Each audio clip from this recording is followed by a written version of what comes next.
আসসালামু আলাইকুম, ওয়েলকাম করছি নতুন আরেকটি ভিডিওতে এবং সেই সাথে অন্যান্য ধরনের ভিডিও আছেন তাদেরকে মন থেকে অভিনন্দন জানাচ্ছি এবং পুরো ভিডিওটা দেখার অনুরোধ করব। যারা ফেসবুকে ভিডিও দেখছেন তারা অবশ্যই পেজটিকে ফলো করবেন এবং যারা চ্যানেলে ভিডিওটা দেখছেন তারা অবশ্যই চ্যানেলটিকে সাবস্ক্রাইব করবেন। বাংলাদেশের চাপের মুখে পড়ে গেছে পুরা বিসিসিআই এবং আইসিসি।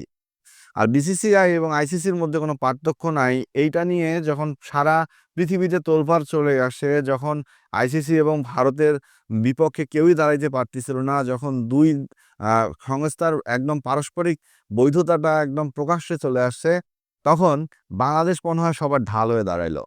কারণ বাংলাদেশ যখন বিশ্বকাপ খেলবে না ভারতের মাটিতে, এমন যখন ভাবে আইসিসিকে একদম লিখিত আকারে, ভিডিও কনফারেন্স আকারে সব দিক থেকে একদম সাফ কথা জানিয়ে দিল, তখন মনে হয় বিশ্বের আরেক টিম জিম্বাবুয়ে, তারাও মনে হয় বিশ্বকাপ বয়কটের পথে।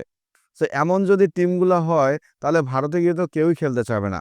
কারণ ইতিমধ্যেই আপনারা শুনে ফেলছেন যে যুক্তরাষ্ট্র সহ আরও ৫ দেশের ৭ থেকে ৮ জন ক্রিকেটারে ভিসা দিচ্ছে না টিম ইন্ডিয়া, কারণ তারা পাকিস্তানি বংশোদ্ভূত এবং তারা মুসলিম।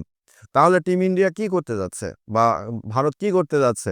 যে তারা কি মুসলিম কোনো ক্রিকেটারকে তাদের দেশে ফিরতে দিবে না, তাদের দেশে খেলতে দিবে না? যদি তারা এমনটাই হয় তাহলে বিশ্বকাপের আগে কেন আইসিসি এই জিনিসটা ব্রিফিং দিল না? তাহলে তো এই বিড়ম্বনায় পড়তে হবে না। কারণ আইসিসি এবং আ ইন্ডিয়ার মধ্যে যে একটা ভাব আছে, তারা যে নিজেরাই নিজেদের সিদ্ধান্ত ছাড়া অটল, এটা যদি ক্রিকেট বিশ্ব এখন কিন্তু ভাইয়া জেনে গেছে। তাই আইসিসি এবং ভারতের মধ্যে যে একটা সুসম্পর্ক, তারা যে একে অপরের ওতপ্রোতভাবে জড়িত, এটা ক্রিকেট বিশ্বের প্রত্যেকটা প্লেয়ার, প্রত্যেকটা দল, প্রত্যেকটা টিমই কিন্তু জেনে গেছে। জানার পরও তারা কখনো এদের দুজনের মাঝে কখনো প্রতিবাদ হয়নি। কখনোই হয় নাই যে আসলে এই ভারত এবং আইসিসির মধ্যে যে এত সুসম্পর্ক, এত যে তারা ভারতের ডিসিশন ছাড়া আইসিসি চলতে পারে না। হ্যাঁ, আমি জানি ভারতের কাছ থেকে আইসিসি অনেক বড় একটা রেভিনিউ পায়। কিন্তু বিশ্বের প্রত্যেকটা দেশেই কিন্তু আইসিসির কাছ থেকে রেভিনিউ পায় এবং রেভিনিউ দেয়।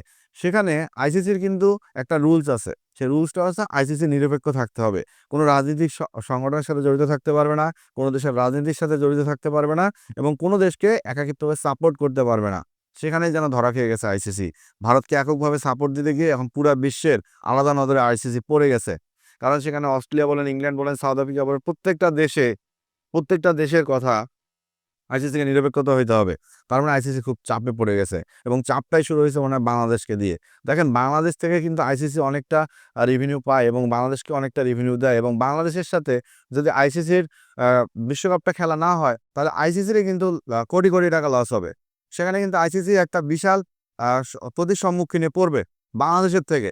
বাংলাদেশকে তো সবাই জানতেছে যে বাংলাদেশ একটা আর্থিক সম্মুখীন পড়বে, ক্ষতির সম্মুখীন হবে। কিন্তু তার থেকে বেশি ক্ষতির সম্মুখীন হবে আইসিসি। এ কারণেই আইসিসির যে নিরপেক্ষতা, এটা এখন পর্যন্ত আমরা দেখতে পেলাম না। তারা ভারতের যা শিখাই দিচ্ছে বাংলাদেশের সাথে কিন্তু তাই কথা হইতেছে। ভিডিও কনফারেন্সের পরও আইসিসি এখন পর্যন্ত কোনো মানে সিওর জানায় নেই বাংলাদেশকে যে আসলে কি হবে? বাংলাদেশের ম্যাচগুলা শ্রীলঙ্কায় যাবে কি যাবে না? আবার সংবাদ মাধ্যম থেকে আইসিসির বিভিন্ন সূত্রে জানা যাচ্ছে যে বাংলাদেশের ম্যাচগুলো শ্রীলঙ্কার কলম্বোয় অনুষ্ঠিত হবে। এমনটাও শোনা যাচ্ছে। আসলে শোনা কথায় কান দিয়ে লাভ নাই। কারণ বিসিবি কালকে ডিরেক্ট স্টেটমেন্ট দিছে আইসিসির সাথে তাদের যে কথোপকথন আছে সেটা চলমান আছে। এখন দেখার বিষয় আসলে আইসিসি কি চায়? তারা কি তাদের নিরপেক্ষতার প্রমাণ দিবে? নাকি তারা ভারতের সাথে যে সখ্যতা আছে, ভারত ছাড়া যে আইসিসি চলতে পারে না সেটার প্রমাণ দিবে? দেখেন, ভারত পাকিস্তানের সম্পর্কটা অনেক বৈরী। পাকিস্তান গলা ফাটায়ও কোনো দেশ কিন্তু পাকিস্তানের হয়ে কথা বলেনি। কোনো দেশ পাকিস্তানের পক্ষে কখনো দাঁড়ায়ও নাই। সো পাকিস্তান কিন্তু ভারতের সাথে একরকম পরাজয় বরণ করে তারা আলাদা একটা ভেন্যুতে খেলবে। কিন্তু বাংলাদেশ কিন্তু কখনোই ভাই বিশ্বকাপ বয়কট করব, ভারতে যাব না, ভারতের সাথে খেলবো না, ভারতে গেলে আমাদের নিরাপত্তার সমস্যা আছে, এই কথা কিন্তু কখনোই বলে নাই। কিন্তু হঠাৎ করে কি এমন হইল, ভারতের মাটিতে একদম উত্তাল জনতা বাংলাদেশকে বয়কট করুন, বাংলাদেশের খেলারা আসবে না, বাংলাদেশকে বিশ্বকাপ খেলতে দেবে না। স্ট্রং এভিডেন্স সবাই দেখছেন। মানে সামাজিক গণমাধ্যম বলে যে এখন যে বস্তুটা আছে, সেখানে ভাই সবকিছুর ভিডিও ফুটেজ তা আসে এবং সেখানে ভারতের কিছু গুটি কয়েক নেতার যে চিল্লাচিল্লি, সেই চিল্লাচিল্লিগুলো এখন আর নাই। কোথাও সেই চিল্লাচিল্লিগুলো কোথাও দেখা যায় না। কোথাও শোনাও যাচ্ছে না যে আসলে ভারত এখন আন্দোলন করতেছে মুস্তাফিজকে বাদ দেন, ভারত এখন আন্দোলন করতেছে বাংলাদেশকে বাদ দেন। বাংলাদেশ যখন তাদের কড়া জবাব দিয়ে গেল, তখনই কিন্তু দিল্লি একদম চুপ। ভারত থেকে কোনো শব্দ আসতেছে না। কারণ ভারতও বুঝে গেছে যে ছোট কাঁচামরিচের না ঝালটা অনেক বেশি হয়। আমার মনে হয় বাংলাদেশের সেই ঝাড়ে ভারতের যে পাতি নেতাগুলো আছে তারা চুপ হয়েছে। তারা কিন্তু এখন কোনো কথা বলে না। তারা বলে না কেন? যে বাংলাদেশের বিশ্বকাপ খেলা হবে না ভারতে, বাংলাদেশকে ঢুকতে দেওয়া হবে না। তখন তো আইসিসি ঠিকই বাংলাদেশের ম্যাচগুলো শ্রীলঙ্কায় নিয়ে যাবে। এখন তারা চুপ হয়ে গেছে যখন দেখতেছে বাংলাদেশ একদম স্টেটমেন্ট দিছে, কারণ তারা ভাবে নাই কখনো যে এই ঘটনাটা ঘটবে। তারা কখনোই বুঝতে পারে নাই যে বাংলাদেশ ভারতে আসে খেলবে না, এমন স্টেটমেন্ট দিবে।